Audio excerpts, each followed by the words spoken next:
आज की क्लास में हम पढ़ेंगे about inheritance of two genes यानी कि टू कैरेक्टर्स। कंडीशन ये है कि ये जो दो जीन्स है ये दो अलग अलग क्रोमोसोम पर प्रेजेंट है। जैसे ये पहला क्रोमोसोम यहाँ पर कोई एक ए जीन प्रेजेंट है और ये दूसरा क्रोमोसोम जहाँ पर बी जीन प्रेजेंट है। हम पढ़ने वाले हैं कि ये जो दो जीन्स है जो दो अलग अलग क्रोमोसोम पर प्रेजेंट है ये पेरेंट से ऑफस्प्रिंग पर किस तरह से जाते हैं और ऑफस्प्रिंग में ये कैसा रिजल्ट शो करते हैं। तो यहाँ पर क्योंकि हम दो जीन्स के बारे में पढ़ रहे हैं और हर एक जीन एक एक कैरेक्टर देता है, तो आज हम पढ़ेंगे अबाउट टू कैरेक्टर्स। और टू कैरेक्टर्स यानी कि हम पढ़ेंगे डाई हाइब्रिड क्रॉस के बारे में। तो हमने देखा था पिछले क्लासेस में कि मेंडल ने जब अपने एक्सपेरिमेंट्स कंडक्ट किए थे पी प्लांट्स यानी कि जो मटर का प्लांट होता है उस पे मेंडल ने जब अपने एक्सपेरिमेंट्स कंडक्ट किए थे तो उन्होंने ये 7 कैरेक्टर को यूज किया था स्टडी करने के लिए। और हर कैरेक्टर के दो ट्रेट्स थे। जैसे अगर हम स्टेम हाइट की बात करें तो वहां पर हमें दो कॉन्ट्रास्टिंग ट्रेट्स देखने को मिल रहे हैं। कॉन्ट्रास्टिंग मतलब क्या, एक अगर टॉल है तो दूसरा ड्वार्फ है। इसके बीच में कोई इंटरमीडिएट हाइट तो हमें देखने को नहीं मिली थी। फिर जब उन्होंने फ्लावर कलर स्टडी किया था कि उस पी प्लांट के फ्लावर का क्या क्या कलर हो सकता है, तो वहां पर भी उन्हें दो ही ट्रेड्स देखने को मिले थे। एक उन्हें देखने को मिला वायलेट और एक देखने को मिला उन्हें व्हाइट। फिर फ्लावर की पोजीशन या तो वो एक्सियल पोजीशन पर है या फिर वो टर्मिनल पोजीशन पर है। इसी तरह से उन्होंने ये सारे 7 कैरेक्टर्स को स्टडी किया जिसके दो दो ट्रेड्स उन्होंने पाए थे। अब आज की क्लास में हमने बोला कि हम पढ़ेंगे अबाउट टू जीन्स जो दो कैरेक्टर के लिए रिस्पॉन्सिबल है। तो हम यहाँ से एक कैरेक्टर लेंगे स्टेम हाइट और दूसरा कैरेक्टर लेंगे सीड का शेप, कि वो राउंड है या रिंकल्ड है। स्टेम की हाइट में हम देखेंगे कि जो प्लांट हमें मिल रहा है वो टॉल मिल रहा है या ड्वार्फ मिल रहा है। टॉल मतलब लंबा, ड्वार्फ मतलब छोटा। राउंड मतलब आप समझ रहे हो एकदम मस्त वाला राउंड, और रिंकल्ड यानी कि ऐसा थोड़ा सा सिकुड़ा हुआ सा ऐसा वाला, उसमें रिंकल्स आए होंगे, उसका राउंड शेप थोड़ा प्रॉपर नहीं होगा। तो हम इन दोनों कैरेक्टर्स को लेंगे और उनके ये 4 ट्रेट्स को स्टडी करेंगे कि ये किस तरीके से पेरेंट से ऑफस्प्रिंग पर जाते हैं और फिर ऑफस्प्रिंग पर जाकर ये किस तरीके के फिनोटाइप और जीनोटाइप को शो करते हैं। फिनोटाइप जीनोटाइप मैं आपको दोबारा से बता दूंगी क्या होता है। अभी कंडीशन ये है कि ये जो दो कैरेक्टर्स हम ले रहे हैं ये अलग अलग क्रोमोसोम पर प्रेजेंट है। सपोज क्रोमोसोम नंबर 1 पर प्रेजेंट है स्टेम हाइट के लिए जीन, और सीड शेप है इसका जो जीन है, सपोज ये क्रोमोसोम नंबर 6 पर है। मैं जस्ट आपको एग्जांपल के लिए बोल रही हूँ क्योंकि ये होता है हमारा क्रोमोसोम और क्रोमोसोम पर लगे होते हैं बहुत सारे जीन्स, राइट। तो हम इसमें से किसी एक जीन की बात कर रहे हैं। अब ऐसा ही एक और क्रोमोसोम ले लीजिए, यहाँ पर भी बहुत सारे जीन्स लगे होंगे, यहाँ पर हम किसी दूसरे जीन की बात कर रहे हैं। अब ये वाला जीन कोई एक पर्टिकुलर कैरेक्टर देता है और ये वाला कुछ एक देता है। इन दोनों को हम साथ में स्टडी करने वाले हैं, इसी को बोलते हैं डाई हाइब्रिड क्रॉस और इसी को बोलते हैं इनहेरिटेंस ऑफ टू जीन्स। हर एक जीन हर एक कैरेक्टर के लिए रिस्पॉन्सिबल होता है। तो हम दो जीन्स पढ़ रहे हैं तो टोटल हम दो कैरेक्टर्स पढ़ेंगे और हर कैरेक्टर के दो ट्रेट होते हैं, तो 2 कैरेक्टर्स एंड 4 ट्रेट्स। इतना आपको समझ में आया? तो हम अब आगे बढ़ते हैं।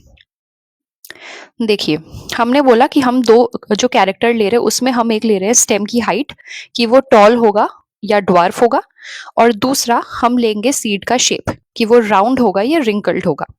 पिछले क्लास में आपने देखा होगा अगर लेक्चर, तो उसमें मैंने बोला था कि जो पेरेंट्स मेंडल ने चूज किए थे वो ट्रू ब्रीडर्स थे। वो ट्रू ब्रीडर्स थे। ट्रू ब्रीडर्स में मतलब या तो वो होमोजाइगस लेंगे, मतलब होमोजाइगस डोमिनेंट लेंगे, या फिर वो होमोजाइगस रिसेसिव लेंगे। और हमने ये भी देखा था कि ये जो रिसेसिव वाली कंडीशन होती है ये हमेशा होमोजाइगस में ही एक्सप्रेस होती है। मतलब अगर यहाँ पर एक भी कैपिटल टी या एक भी कैपिटल आर आ जाए तो ये ड्वार्फ रिंकल्ड नहीं होगा, ये टॉल और राउंड होगा। तो पेरेंट्स के केस में हम क्या लेंगे?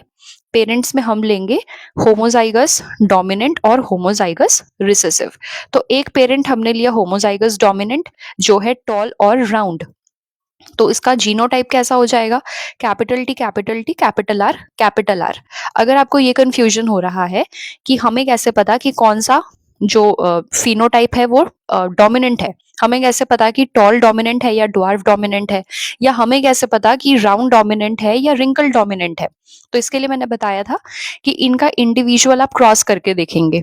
जैसे अगर हमें पता करना है कि टॉल और ड्वार्फ में कौन सा ट्रेट डोमिनेंट है, तो हम क्या करेंगे? एक टॉल प्लांट लेंगे और एक ड्वार्फ प्लांट लेंगे, और इसकी जब हम क्रॉसिंग कराएंगे जो भी ट्रेट हमें F1 में देखने को मिलेगा, जो भी, जैसे इस केस में हमें टॉल देखने को मिला था, तो F1 में 100% जो भी फिनोटाइप हमें देखने को मिलेगा वही होता है उस कैरेक्टर का डोमिनेंट ट्रेट।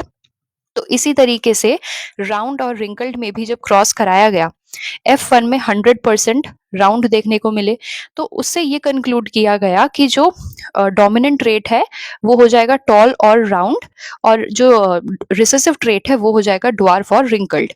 तो ये दो पेरेंट्स हमने ले लिए। एक पेरेंट हमने लिया होमोजाइगस डोमिनेंट, जिसमें होमोजाइगस मतलब ये कैपिटल टी कैपिटल आर होगा। होमो मतलब क्या होता है? होमो मतलब सेम।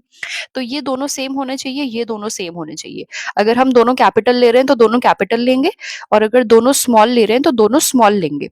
इसमें हम मिक्स नहीं करेंगे, वरना वो हेट्रोजाइगस हो जाएगा। हेट्रोजाइगस मतलब क्या? हेट्रोजाइगस में ये जो टर्म आ रहा है हेट्रो, इसका मतलब होता है डिफरेंट, लेकिन हमने पेरेंट्स किसको लिए हैं?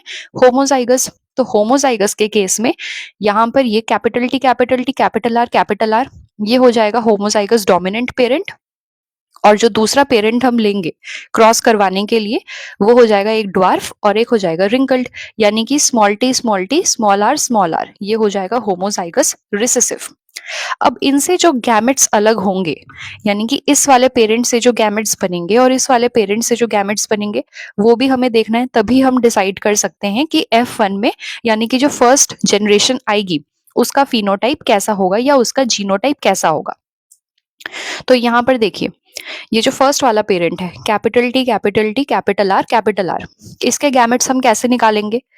हम एक तरफ ऐसा हम छोटा सा एक पनेट स्क्वायर बनाएंगे, और इस पनेट स्क्वायर में एक तरफ हम लिखेंगे एक वाला कैरेक्टर के एलील्स, और दूसरे तरफ हम लिखेंगे दूसरे वाले कैरेक्टर के एलील्स। तो यहाँ पर हमारे पास स्टेम हाइट के लिए क्या है? कैपिटल टी वो हमने एक तरफ लिख दिया, और दूसरा है हमारे पास कैपिटल आर वो हमने इस साइड लिख दिया। अब क्या करना है?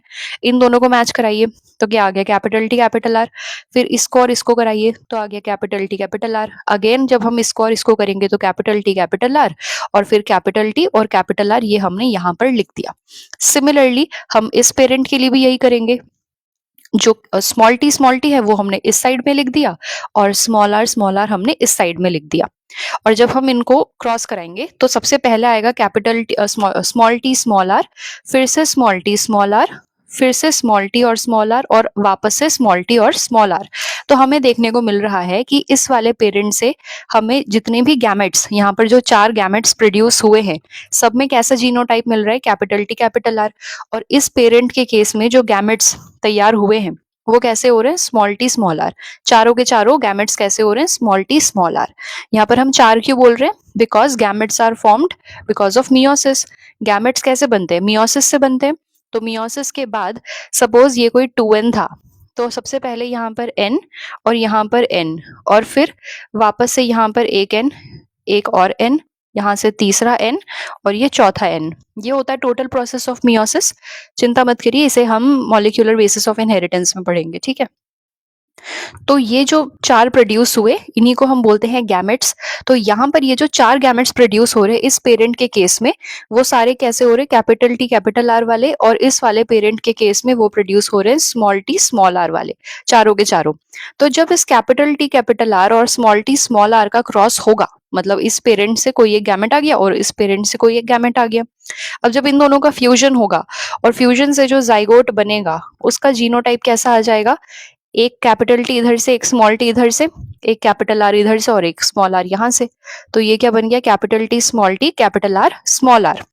अब हमने बोला कि अगर एक भी कैपिटल टी प्रेजेंट होगा तो वो क्या देगा? फिनोटाइप टॉल देगा, और अगर एक भी कैपिटल आर प्रेजेंट होगा तो उसका फिनोटाइप होगा राउंड। तो हमें F1 में क्या देखने को मिला?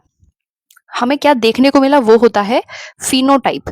जो हम देख रहे हैं that is phenotype of the plant, और जो हमें ये जीन्स और एलील्स की बात कर रहे हैं ये होता है जीनोटाइप। तो जीनोटाइप क्या हो गया? Capital T capital R small r. और हमें दिख क्या रहा है, यानी कि वो फिनोटाइप क्या है?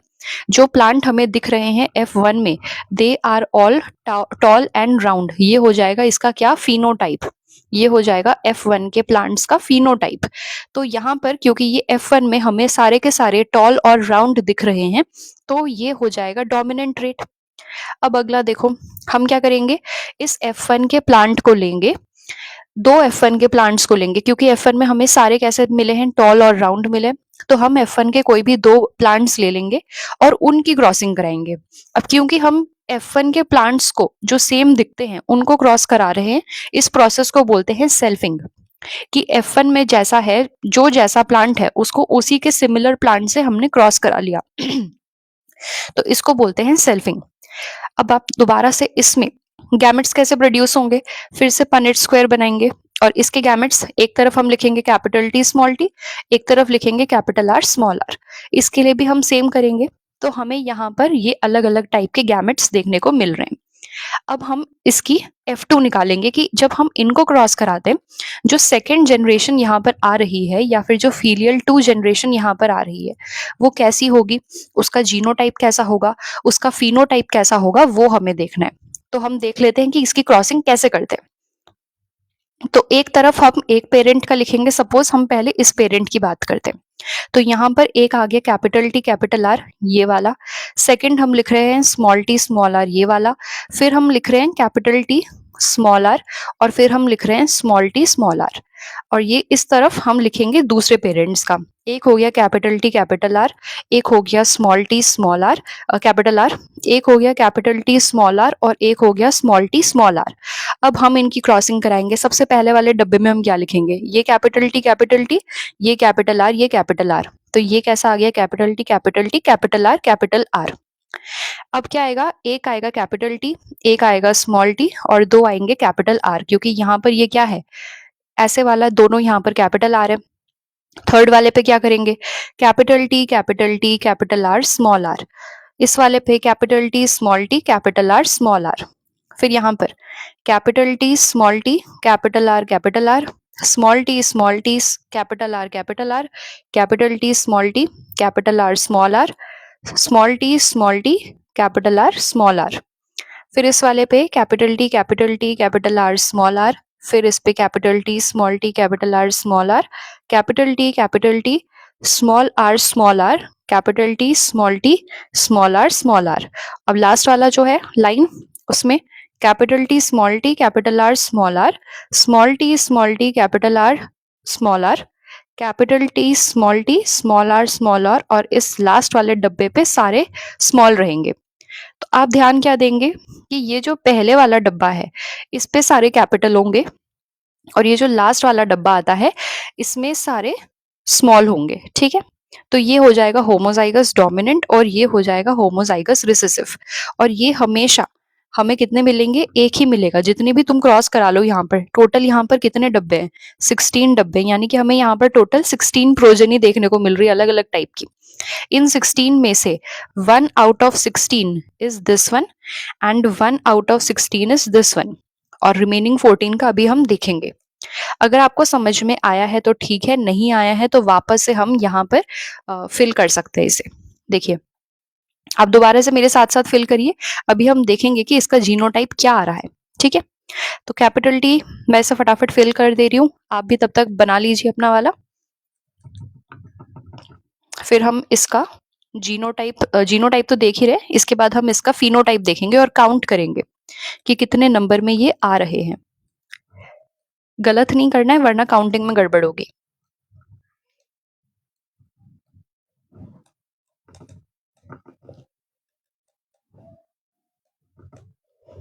स्क्वायर बनाते वक्त हमें बस इनका और जिस लाइन को हम भर रहे हैं उनका ध्यान रखना है, ठीक है। Capital T capital R small r, capital T small r small t capital R small r, और ये तो हमें याद ही होना है। अब देखिए ये दिखने में कैसा होगा, ये जो हमने लिख लिया ये तो इसका फिनोटाइप है, सॉरी ये इसका जीनोटाइप है जो हमने लिख लिया, क्योंकि यहाँ पर हमने जीन्स और एलील्स की बात करी है। अब ये दिखने में कैसा होगा, वो होगा इसका फिनोटाइप। अब देखिए यहाँ पर क्या है, ये कैसा होगा दिखने में, यहाँ पर कैपिटल टी कैपिटल आर, तो ये कैसा हो जाएगा, ये टॉल होगा और राउंड होगा। ये वाला भी टॉल होगा और राउंड होगा। राउंड क्यों, क्योंकि यहाँ पर एक कैपिटल आर हमें दिख रहा है, यहाँ पर एक कैपिटल टी है तो टॉल हो जाएगा, और दोनों ही कैपिटल आर है तो ये राउंड हो जाएगा। तो ये कैसे आ गए, टॉल राउंड आ गए। अब ये वाला भी टॉल होगा और राउंड होगा। नेक्स्ट वाला देखिए, ये वाला भी टॉल होगा और राउंड होगा। ये अगला वाला जो है ये टॉल तो होगा, लेकिन यहाँ पर क्या है, दोनों स्मॉल आर है, तो ये हो जाएगा रिंकल्ड, नॉट राउंड। यहाँ पर ये हो जाएगा टॉल और राउंड, यहाँ पर ये हो जाएगा टॉल और रिंकल्ड, क्योंकि यहाँ पर दोनों ही कैसे हैं, स्मॉल आर है। यहाँ पर हो जाएगा ये टॉल और राउंड, अगेन यहाँ पर ये हो जाएगा टॉल और राउंड। फिर अब यहाँ पर देखिए, एक भी कैपिटल टी नहीं है, दोनों ही कैसे हैं, स्मॉल टी है, तो ये हो जाएगा ड्वार्फ, लेकिन कैपिटल आर है, तो ये हो जाएगा ड्वार्फ और राउंड। यहाँ पर अगेन ये हो जाएगा ड्वार्फ और राउंड। फिर यहाँ पर ये हो जाएगा टॉल और राउंड, यहाँ पर ये हो जाएगा टॉल और रिंकल्ड, यहाँ पर ये हो जाएगा ड्वार्फ एंड राउंड, और यहाँ पर ये हो जाएगा ड्वार्फ एंड रिंकल्ड। ये ड्वार्फ और रिंकल्ड हमें एक ही देखने को मिलेगा आउट ऑफ 16।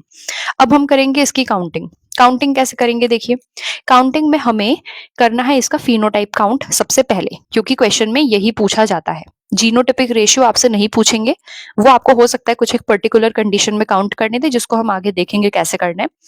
ये इंपॉर्टेंट क्या है डाई हाइब्रिड क्रॉस का, फिनोटाइपिक रेशियो, कि हमें कितने प्लांट्स किस टाइप के दिख रहे हैं। जो दो कैरेक्टर्स हम स्टडी कर रहे हैं यहाँ पर, एक स्टेम की हाइट और एक सीड का शेप, ये हमें किस टाइप के प्लांट्स देखने को मिल रहे हैं, हम यहाँ पर वो देखेंगे, ठीक है। तो सबसे पहले देखिए, टॉल और राउंड हमें कितने देखने को मिल रहे हैं। टॉल और राउंड हमें ये 1 2 3 4 5 6 7 8 और ये 9, तो कितने आ गए टोटल, 9 आ गए। तो हमने यहाँ पर लिख दिया, ये आ जाएगा 9, टॉल राउंड आ जाएगा 9, ठीक है, 9 आउट ऑफ 16। नेक्स्ट हमें देखना है टॉल और रिंकल्ड कितने आ रहे हैं। टॉल और रिंकल्ड देखिए कितने आएंगे, टॉल रिंकल्ड ये 1, ये 2 और ये 3, तो ये आ गए हमारे पास टोटल 3 आउट ऑफ 16। अब हमें अगला क्या देखना है, ड्वार्फ और राउंड होना चाहिए। तो ड्वार्फ और राउंड कौन से होंगे, देखिए सबसे पहले ये एक होगा, ये दूसरा होगा और ये तीसरा होगा। तो यहाँ पर हमने लिख दिया, ये भी हो गए 3 आउट ऑफ 16। और ये जो ड्वार्फ रिंकल्ड है, तो वो तो हमें एक ही मिल रहा है इस केस में, ड्वार्फ और रिंकल्ड हमें सिर्फ और सिर्फ एक देखने को मिल रहा है, तो यहाँ पर हम लिख देंगे 1/16। अब आप इसे टोटल ऐड करिए, 9 + 3 + 3 + 1 कितना आता है ये, 9 + 3 10 11 12 13 14 15 16, आगे टोटल 16। 16 प्रोजेनी में से 9 कैसे हैं, टॉल राउंड है, 3 कैसे हैं, टॉल रिंकल्ड है, 3 है ड्वार्फ राउंड और 1 है ड्वार्फ रिंकल्ड। ये ऐड करेंगे ना जब आप, अगर ये टोटल 16 आ रहा है, मतलब आपने कैलकुलेशन जो काउंटिंग करी है वो सही करी है। अब देखिए ये मैंने इस तरीके से क्यों लिखा है ये सब, एक बार वो देख लेते हैं। देखिए हमने कहा कि जो फिनोटिपिक रेशियो है वो हमारा आ रहा है 9:3:3:1, फाइन। अब मुझे बताइए कि ये जो टॉल फिनोटाइप हमें देखने को मिल रहा है, ये किस किस केस में देखने को मिल रहा है, जब कैपिटल टी आ रहा है तब, और जब कैपिटल टी स्मॉल टी आ रहा है। इन दोनों केसेस में हमें क्या देखने को मिल रहा है कि प्लांट की हाइट कैसी है, लंबी है, प्लांट टॉल है, इररिस्पेक्टिव ऑफ द फैक्ट कि ये कैपिटल टी है या कैपिटल टी स्मॉल टी है, ये हमें देखने को मिल रहा है टॉल। इस केस में भी हमने देखना है कि टॉल है कि नहीं, तो हमने लिख दिया कि ये भी कैपिटल टी स्मॉल टी, दोनों केसेस में प्लांट कैसा आएगा, टॉल आएगा। ड्वार्फ कौन से कंडीशन में आएगा, ड्वार्फ तो हमेशा वो स्मॉल टी वाली कंडीशन में ही आएगा, तो यहाँ पर भी ड्वार्फ के केस में हमने लिख दिया स्मॉल टी। अब बात करते हैं दूसरे कैरेक्टर की, राउंड हमें कब कब देखने को मिलेगा, एक जब ये कैपिटल आर हो और एक जब ये कैपिटल आर स्मॉल आर हो। यहाँ पर हमें रिंकल्ड चाहिए, रिंकल्ड हमें एक ही कंडीशन में मिलेगा जब दोनों के दोनों स्मॉल आर हो। फिर यहाँ पर तीसरा क्या है, राउंड। राउंड अगेन हमें एक हमें देखने को मिलेगा कैपिटल आर और एक हमें देखने को मिलेगा कैपिटल आर स्मॉल आर, और रिंकल्ड के केस में क्या मिलेगा, हमेशा स्मॉल आर। अब देखिए कि हमने यहाँ पर ये जो सारे अलग अलग जीनोटाइप लिखे हैं, इसे हम क्लब करके एक साथ कैसे लिख सकते हैं, मतलब इसे अगर मैं पूरा लिखना चाहूँ एक साथ तो मैं लिख सकती हूँ कि एक कैपिटल टी तो होना ही होना है अगर मेरे प्लांट को मुझे टॉल बनाना है तो। अगर मुझे प्लांट टॉल दिख रहा है मतलब उसमें एक कैपिटल टी तो फॉर श्योर है ही, दूसरा चाहे कैपिटल टी हो या स्मॉल टी हो फर्क नहीं पड़ता, प्लांट कैसा होगा, टॉल ही होगा। सिमिलरली अगर मुझे राउंड दिख रहा है मतलब मैं बोल सकती हूँ एक कैपिटल आर तो है ही है, दूसरा चाहे कैपिटल आर हो या स्मॉल आर हो उससे फर्क नहीं पड़ता, अगर एक कैपिटल टी है और एक कैपिटल आर है तो प्लांट हमेशा टॉल और राउंड ही होगा। इस केस में देखिए हमें चाहिए टॉल और रिंकल्ड, तो टॉल के लिए हमें पता है कि एक कैपिटल टी काफी है, दूसरा वाला चाहे कुछ भी हो, और रिंकल्ड के लिए हमें हमेशा कैसा चाहिए, small r small r. Dwarf round के लिए देखिए क्या होगा, ड्वार्फ हमें पता है कि एक ही कंडीशन में आएगी जब दोनों स्मॉल टी हो, लेकिन राउंड हमें पता है कि दो केसेस में आ सकता है, या तो वो कैपिटल आर के साथ कैपिटल आर हो या फिर वो कैपिटल आर के साथ स्मॉल आर हो, तो ये हम लिख सकते हैं उसको। और ड्वार्फ रिंकल्ड के लिए हमें पता है कि ड्वार्फ हमेशा स्मॉल टी में आएगा और रिंकल्ड हमेशा स्मॉल आर में आएगा। तो अगर मैं कंक्लूड करूं इससे तो मैं लिख सकती हूँ यही वाली चीज को मैंने यहाँ पर लिखा है, इस वाली चीज को यहाँ लिखा है, इसको लिखा है यहाँ पर और इस वाले को लिखा है यहाँ पर। तो अब आप देखिए मैं बोल सकती हूँ कि ये वाला जो जीनोटाइप है ये मेरे को मिलेंगे 9 आउट ऑफ 16, ये वाला जो जीनोटाइप है ये मुझे मिलेगा 3 आउट ऑफ 16। उसके बाद ड्वार्फ राउंड यानी कि दिस क्राइटेरिया ये मुझे कितने मिलेंगे 3 आउट ऑफ 16, और ये जो ड्वार्फ रिंकल्ड है ये मुझे मिलेगा 1 आउट ऑफ 16। इसे मैं इस तरीके से लिख सकती हूँ राइट, क्योंकि यहाँ पर कैपिटल टी भी हो सकता है स्मॉल टी भी हो सकता है, यहाँ कैपिटल आर भी हो सकता है स्मॉल आर भी हो सकता है। इसी तरह से यहाँ पर कैपिटल टी हो स्मॉल टी हो, दिखने में वो कैसा होगा, टॉल होगा और रिंकल्ड होगा। यहाँ पर कैपिटल आर हो स्मॉल आर हो, दिखने में वो कैसा होगा, ड्वार्फ होगा और राउंड होगा, क्योंकि यहाँ पर एक कैपिटल आर है और हमें पता है कि ये डोमिनेंट एलील है, तो चाहे ये एक में प्रेजेंट हो या दो में प्रेजेंट हो ये दूसरे वाले पर डोमिनेट करेगा ही करेगा। और जो लास्ट वाली कंडीशन है यहाँ पर सारे रिसेसिव है कोई डोमिनेंट नहीं है, तो यहाँ पर तो हमें 100% जो रिसेसिव वाला ट्रेट है वही देखने को मिलेगा, that is dwarf and wrinkled. तो फिनोटिपिक रेशियो में इस वाले चीज से आप याद रखेंगे, इस वाले जीनोटाइप से ये आपको क्वेश्चन सॉल्व करने में बहुत हेल्प करेगा। ठीक है, तो फिनोटिपिक रेशियो आ गया आपका। अब अगला देखिए, तो मैं बोल सकती हूँ कि एक डाई हाइब्रिड क्रॉस जो होता है जहां पर हम दो कैरेक्टर्स को स्टडी कर रहे हैं, दो अलग अलग जीन्स को स्टडी कर रहे हैं, वो कॉम्बिनेशन होता है दो मोनो हाइब्रिड क्रॉस का। दो दो कैरेक्टर हमने यहाँ पर एक तो लिया था हाइट और एक लिया था हमने सीड का शेप। तो ये जो स्टेम हाइट है जब मैं इसको capital T into sorry capital T into capital T small T करती हूँ, जो मैंने यहाँ पर देखा था ये वाला जो कंडीशन था जब हमने F1 की सेल्फिंग कराई थी, तो capital T small t into capital T small t था और capital R small r into capital R small r था।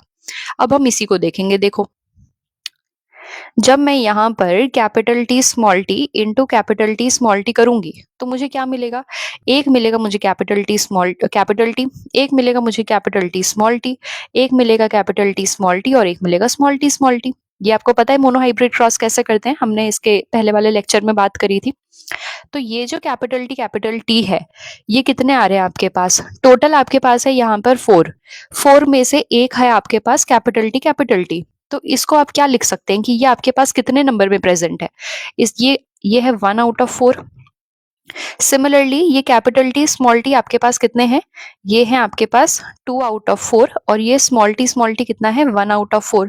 सिमिलरली जब हम यहाँ पर capital R small r into capital R small r करते हैं तो हमें क्या देखने को मिलता है, एक हमें मिलता है कैपिटल आर, दो हमें मिलते हैं कैपिटल आर स्मॉल आर और एक हमें मिलता है स्मॉल आर। अब मान लीजिए आपको क्वेश्चन में बोला है कि आपके पास कितने आएंगे जो कैपिटल आर वाले टाइप के हैं, जीनोटाइप वाले, तो आप क्या करेंगे, आप देखेंगे कैपिटल टी कितने आते हैं, तो आपने लिख दिया 1/4, लिख देंगे 1/4। एंड क्योंकि ये कंडीशन हमको दे रखी है, यहाँ पे हमसे ये नहीं पूछा है कि टॉल कितने आएंगे या फिर राउंड कितने आएंगे, अगर वो कंडीशन दिया होता कि टॉल और राउंड हमसे अलग अलग पूछा होता तो उस केस में हम क्या करते, प्लस करते, लेकिन हमें क्या बोला है कि कैपिटल टी और कैपिटल आर होना चाहिए। तो जब यहाँ पर और वाली कंडीशन आ जाती है ना कि ये भी होना चाहिए और ये भी होना चाहिए, तो उस केस में प्रोबेबिलिटी में हम मल्टीप्लाई करते हैं। तो कैपिटल आर कितने हैं 1/4 है, अब इन दोनों को मल्टीप्लाई करोगे तो कितना आएगा 1/16। तो अब देखो ये जो डाई हाइब्रिड क्रॉस हमने पहले बनाई है यहाँ पर आपको capital T capital T capital are कितना मिल रहा है? सिर्फ 1 मिल रहा है, 1 आउट ऑफ 16 मिल रहे हैं ना। यहाँ पर टोटल ऐसा कितने डब्बे बने हुए हैं? यहाँ पर टोटल बने हुए हैं 16 डब्बे। उसमें से एक डब्बे में हमें दिख रहा है कि कैपिटल टी कैपिटल आर है, तो हम बोल सकते हैं कि ये 1 आउट ऑफ 16 है। और यहाँ जो हमने ये मल्टीप्लाई किया था, अभी जो हमने केस देखा था और यहाँ पर जो हमने मल्टीप्लाई किया था कि ये वाला कितना आएगा, तो हमने क्या किया 1/4 इंटू 1/4, तो ये आ गया 1/16। तो हमने देख लिया कि ठीक है, आउट ऑफ 16 इस जीनोटाइप वाले हमें कितने मिल रहे हैं? 1 आउट ऑफ 16। अब अगर हमें बोला जाए सपोज कि ये वाली कंडीशन जो है स्मॉल टी कैपिटल आर, मतलब प्लांट जो है वो इस वाले कंडीशन में है, होमोजाइगस रिसेसिव ड्वार्फ है और होमोजाइगस राउंड है, टॉल है, तो आप क्या करोगे? तब आप क्या करोगे? इसे 1/4 इंटू 1/4, ये भी आपको मिल जाएगा 1/16, जो हमें इस वाले कंडीशन में मिल रहा है। लेकिन अगर मुझे सिर्फ बोला होता कि वो ड्वार्फ होना चाहिए और साथ में वो राउंड होना चाहिए, तो इस केस में क्या होगा? ड्वार्फ के लिए हमें पता है कैपिटल स्मॉल टी, राउंड के केस में हमें दो मिलते हैं, या तो ये हो जाए या तो ये हो जाए, इन दोनों केसेस में होगा। तो पहले वाले का निकालेंगे तो 1/4 इंटू 1/4 प्लस 1/4 इंटू 2/4। अब इसे आप ऐड कर दो, 1/16 प्लस 2/16 कितने आ गए? 3/16 आ गए। तो ये 3/16 कितने आ गए आपके? ड्वार्फ और राउंड आ गए। एक बार चलो क्रॉस से चेक कर लेते हैं, जो हमने डाई हाइब्रिड क्रॉस बनाया था, यहाँ पर आपको ड्वार्फ और राउंड कितने मिलेंगे? ये मिल गया एक, ये मिल गया दूसरा और ये मिल गया तीसरा, इसके अलावा आपको नहीं मिलेंगे। तो इस तरीके से अगर आपको पता हो जीनोटाइप कैसे निकालते हैं एक डाई हाइब्रिड क्रॉस का, तो आप पता लगा सकते हो। आपको कंफ्यूज नहीं होना है कि यहाँ पर आपको दो डाई हाइब्रिड क्रॉस दे दिए हैं तो आप एकदम कंफ्यूज हो गए कि उफ, मुझे कैसे पता चलेगा कि ये टॉल राउंड है, टॉल रिंकल्ड है, कैसे होगा? नहीं, आप देखो आपको क्या कंडीशन दी है। आपको बोल दिया है अगर capital T small t into capital T small t है और capital R small r into capital R small r है, तो आप इनको इंडिविजुअली एक मोनोहाइब्रिड क्रॉस की तरह ट्रीट करोगे। फिर आप देखोगे कि आपसे क्वेश्चन में पूछा क्या गया है, फिर आप उस हिसाब से अपने प्रोबेबिलिटी के जो रूल्स है वो लगा दोगे। मुझे पता है आप लोग को अभी बहुत टफ लग रहा होगा ये सुन के, लेकिन ये इतना ईजी है। अभी आप कॉन्सेप्ट पर ध्यान दो, जब हम इसके क्वेश्चन सॉल्व करेंगे तब आप देखोगे कि इस वाले चीज से जब आप एक डाई हाइब्रिड क्रॉस को दो अलग अलग मोनो हाइब्रिड क्रॉस की तरह ट्रीट करते हो और फिर उसके रिजल्ट्स को कंबाइन करते हो, तो आपका रिजल्ट 1 मिनट में आ जाएगा। ठीक है, तो अभी उस चीज की लोड मत लो आप बस अभी यहाँ पर ध्यान दो कि एक डाई हाइब्रिड क्रॉस दो मोनो हाइब्रिड क्रॉस से मिलकर बना होता है। अब अगर आपके सिलेबस में दिया होता ट्राई हाइब्रिड क्रॉस, तो उस केस में आप क्या करते? आप उसको 3 मोनो हाइब्रिड क्रॉस की तरह कंसिडर करते। लेकिन आप चिंता मत करो, वो नहीं करना है। यहाँ पे आपको मोनो हाइब्रिड पढ़ना है और डाई हाइब्रिड पढ़ना है, और ये दोनों ही आपने पढ़ लिया है। एक और चीज देखो, जो अभी हमने बात करी थी, वही जो हमने पहले पढ़ा ना फिनोटिपिक रेशियो के केस में, कि 9 कैसे आ रहा है। तो ये भी टॉल राउंड है, ये भी टॉल राउंड है, ये भी टॉल राउंड है। तो मेक मिनिमम कंडीशन हम बता सकते हैं कि एक कैपिटल टी होने से वो हो जाएगा टॉल और एक कैपिटल आर होने से वो हो जाएगा राउंड। ये चीज यही लिखी है। अगर आपको बोला है टॉल रिंकल्ड कितने हैं, तो टॉल के लिए क्या कंडीशन होगी? एक कैपिटल टी होना चाहिए, दूसरा चाहे कैपिटल टी हो स्मॉल टी हो, और रिंकल्ड हमेशा कैसे आएगा? ये ऐसे आएगा। आपको बस ध्यान ये रखना है कि यहाँ पर आपको रिसेसिव बोला है या डोमिनेंट बोला है। अगर आपको डोमिनेंट बोला है तो आपका ये कंडीशन होगा, लेकिन अगर रिसेसिव बोला है तो ये होगा। सिमिलरली अगर आपको ड्वार्फ और रिंकल्ड बोला है, जहां पर ये दोनों ही कैसे हैं? रिसेसिव है। आपको पता है कि टॉल और ड्वार्फ में ड्वार्फ होता है रिसेसिव ट्रेट, और आपको पता है कि राउंड और रिंकल्ड में रिंकल्ड होता है रिसेसिव ट्रेट। तो आप बस इसके दोनों स्मॉल स्मॉल वाले लिख दोगे। ठीक है, अगर आपको बोला है ड्वार्फ और राउंड, तो आप क्या करोगे? आपको पता है ड्वार्फ एक रिसेसिव ट्रेट है, और जब ये दोनों रिसेसिव होंगे, छोटे वाले लेटर्स होंगे, तभी ये ड्वार्फ होगा। और राउंड एक डोमिनेंट ट्रेट है, तो उसकी ये कंडीशन आ जाएगी। बस इन्हीं सब चीजों को आपको ध्यान रखना है कि कौन सा ट्रेट किस कैरेक्टर के लिए डोमिनेंट है और कौन सा वाला रिसेसिव है। ये जो आपको मेंडल ने 7 कैरेक्टर स्टडी करी थी, आपका काम है उन 7 कैरेक्टर्स के डोमिनेंट ट्रेट को याद करना और उसके रिसेसिव ट्रेट को याद करना। ठीक है, अब मेंडल ने क्या किया था? पिछले दिन हमने पढ़ा कि मोनोहाइब्रिड क्रॉस से उन्होंने दो लॉज को कंक्लूड किया। एक था लॉ ऑफ डोमिनेंस और एक था लॉ ऑफ सेग्रीगेशन। लेकिन जब इन्होंने डाई हाइब्रिड क्रॉस परफॉर्म किया, तब इन्होंने तीसरा लॉ निकाला। तीसरा लॉ था लॉ ऑफ इंडिपेंडेंट असॉर्टमेंट। इसमें इन्होंने क्या कहा आपको कंडीशन याद है, मैंने वीडियो के स्टार्टिंग में बताई थी कि जो भी दो कैरेक्टर्स हम ले रहे हैं ये अलग अलग क्रोमोसोम पर होने चाहिए। अब पहले बात करते हैं स्टेम हाइट की। ठीक है, जो हमारा कैपिटल टी है ये हमें क्या दे रहा है, टॉलनेस प्रोवाइड कर रहा है, और ये हमें ड्वार्फनेस, हमें मतलब प्लांट को ड्वार्फनेस प्रोवाइड कर रहा है, राइट। और जो कैपिटल आर है ये दे रहा है प्लांट के सीड के शेप को राउंड बना रहा है, और ये बना रहा है सीड के शेप को रिंकल्ड। इतना हमने देख लिया था। कंडीशन ये थी कि ये दोनों जीन्स अलग अलग क्रोमोसोम पर प्रेजेंट होने चाहिए, है ना। तो एक क्रोमोसोम हम ले लेते हैं ये वाला, ये है इसका होमोलॉगस क्रोमोसोम, और ये जो ग्रीन वाला है ये दोनों आपस में होमोलॉगस है, ये दोनों रेड वाले आपस में होमोलॉगस है। इसमें से एक आता है फीमेल पेरेंट से, एक आता है मेल पेरेंट से, यहाँ पर भी एक आता है फीमेल पेरेंट से और एक आता है मेल पेरेंट से, और ये दोनों कैसे हैं, होमोलॉगस है। अच्छा, एक और चीज जो, चलो उसमें मैं आपको कंफ्यूज नहीं करूंगी, सिस्टर क्रोमैटिड्स वाला मैं आपको किसी और वीडियो में बताऊंगी। यहाँ पर आप देखिए, ये दोनों होमोलॉगस, ये दोनों होमोलॉगस, इन दोनों का एक दूसरे से कोई लेना देना नहीं है। हमने देखा कि इस वाले क्रोमोसोम पर, ये जो दो होमोलॉगस क्रोमोसोम्स है, इस पर हमने देखा कि टॉलनेस के लिए जीन प्रेजेंट है, और ये जो दूसरा पेयर ऑफ होमोलॉगस क्रोमोसोम है इसमें हमने देखा कि सीड शेप के लिए यहाँ पर जीन प्रेजेंट है। लॉ ऑफ इंडिपेंडेंट असॉर्टमेंट ये कहता है कि ये वाला जो पेरेंट से ऑफस्प्रिंग में आएगा और ये जो पेरेंट से ऑफस्प्रिंग में आएगा, ये दोनों एक दूसरे पर निर्भर नहीं करते हैं, ये दोनों एक दूसरे के इंडिपेंडेंट है। क्या लिखा है देखो, segregation of one pair of trait is independent of segregation of another pair। मतलब ये कि मान लो अब ये पेरेंट बन गया, ठीक है, ये कोई प्लांट है जो अब पेरेंट बन गया है, तो पेरेंट से जब ऑफस्प्रिंग पे कैपिटल टी जाएगा या स्मॉल टी जाएगा, वो कैपिटल आर स्मॉल आर पर डिपेंड नहीं कर रहा, और कैपिटल आर जाएगा या स्मॉल आर जाएगा ऑफस्प्रिंग पे, वो कैपिटल टी स्मॉल टी पर डिपेंड नहीं कर रहा है।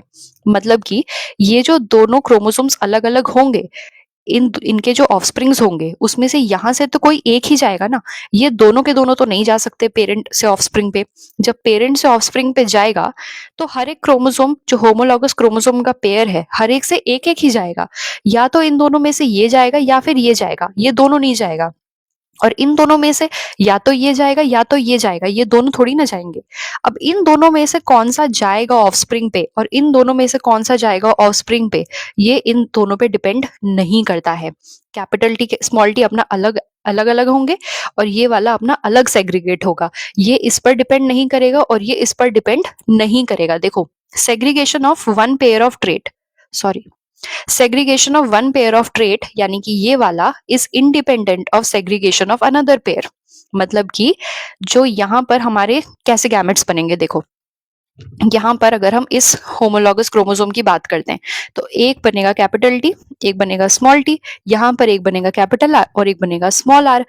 अब ऑफस्प्रिंग पे या तो कैपिटल टी जाएगा या तो स्मॉल टी जाएगा, या तो कैपिटल आर जाएगा या तो स्मॉल आर जाएगा, लेकिन जाएंगे तो हाइट के लिए भी जाएगा, जीन जो हाइट के लिए भी जाएगा और सीड शेप के लिए भी जाएगा, लेकिन दोनों थोड़ी ना ये मदर से ही आ जाएंगे, ये तो एक ही पेरेंट की मैं बात कर रही हूँ ना, ये भी और ये भी, ये एक सिंगल पेरेंट पर प्रेजेंट है ना।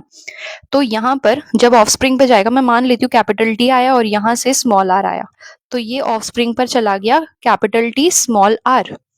ये भी हो सकता था केस कि ऑफस्प्रिंग पर जाए स्मॉल टी कैपिटल आर, ये भी हो सकता था कि कैपिटल टी कैपिटल आर जाए, ये भी हो सकता था कि स्मॉल टी स्मॉल आर जाए। तो ये कौन सा पेयर किसके साथ जाएगा वो इन दोनों पर डिपेंड नहीं करता, एक पेयर अलग सेग्रीगेट करेगा, दूसरा पेयर अलग सेग्रीगेट करेगा, ये इन एक दूसरे से इंडिपेंडेंट है। ये तो हमने बात करी जब ये जो दोनों जीन्स हम देख रहे हैं ये अलग अलग क्रोमोसोम पर प्रेजेंट है। लेकिन मान लो कि कोई ऐसा कंडीशन है या हम कोई ऐसा कैरेक्टर स्टडी कर रहे हैं जिसके लिए जीन्स सेम क्रोमोसोम पर प्रेजेंट है, उस केस में क्या होगा, समझ रहे हो, क्वेश्चन समझ रहे हो। अभी तक हमने बात करी कि ये कैरेक्टर अलग क्रोमोसोम पर प्रेजेंट है और इस कैरेक्टर के लिए जीन अलग क्रोमोसोम पर प्रेजेंट है, लेकिन क्या होता अगर ये मतलब टॉलनेस का ये जो हाइट का जीन है और ये जो सीड शेप का जीन है, अगर ये दोनों सेम क्रोमोसोम पर प्रेजेंट होते तो क्या सीन होता, इसे हम पढ़ेंगे क्रोमोसोमल थ्योरी ऑफ इनहेरिटेंस में। ठीक है, इसे हम आज की क्लास में नहीं रखेंगे, इसे हम पढ़ेंगे क्रोमोसोमल थ्योरी ऑफ इनहेरिटेंस में।